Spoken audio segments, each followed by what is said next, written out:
Now we will discuss basic grammatical concepts. Grammar is a broader term and is used in many senses. Grammar of any language is a system that provides full description of form and meanings of sentences of a particular language. Edward Sapir gave an example. For example, the farmer killed the duckling. The farmer killed the duckling. Farmer is the subject of a discourse, and kills is the activity that has taken place or is taking place. The duckling is another subject, very important but passive in this sentence. So when you read this, you tend to form an image of farmer killing the duckling, and you can construct the image in your mind of the activity of the killing itself. So he proposed that we have 4 concepts such as basic concept. Now basic concept is the one which has the concreteness. Then we have derivational concept, which is also concrete. Then we have relational concept, which is still more abstract but still contains concreteness. And the 4th one is pure relational, that is pure abstract. So we have seen that linguistics or linguists have attempted to identify those grammatical features that appear in all languages. 4 professive properties are duality of patterning, morphology, phrase structure, and linguistic productivity. Language differs in host of ways, and English language has strict syntactic rules as compared to other languages. Now we will discuss these 4 concepts individually. The first is duality of patterning. Now, a small number of meaningless elements on one hand and a large number of meaningful elements on the other hand. So, this refers to the fact that at one level there is a large number of meaningful elements of words, and at another there is relatively small number of meaningful elements that are combined to form words. And how they do that?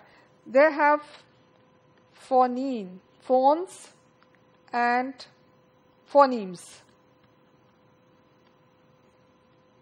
So, since they have to form words, so for the formation of the words, in terms of the sound, they have to rely on phones and phonemes.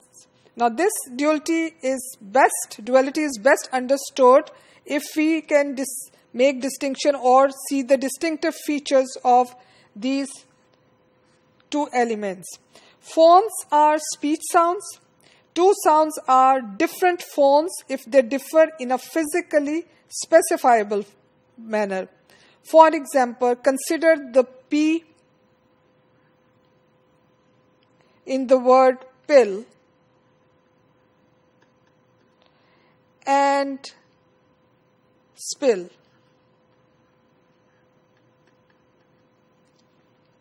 So there is a puff of air known as aspiration in pill that is not present in spill.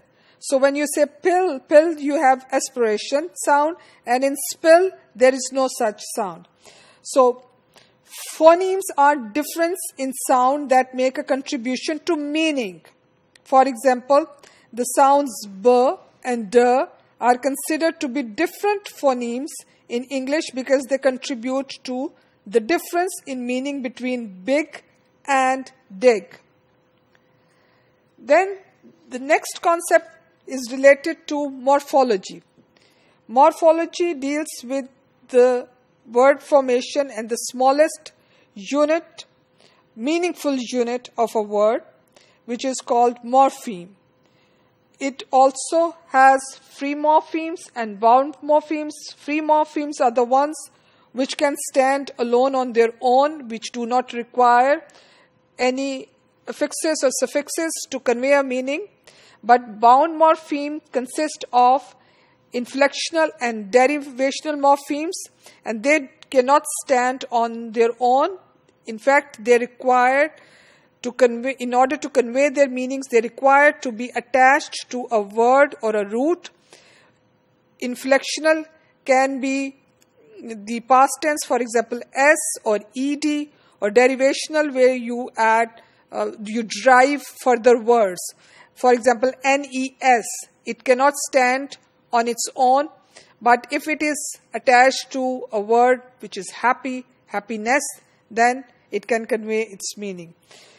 Now, next is phrase structure.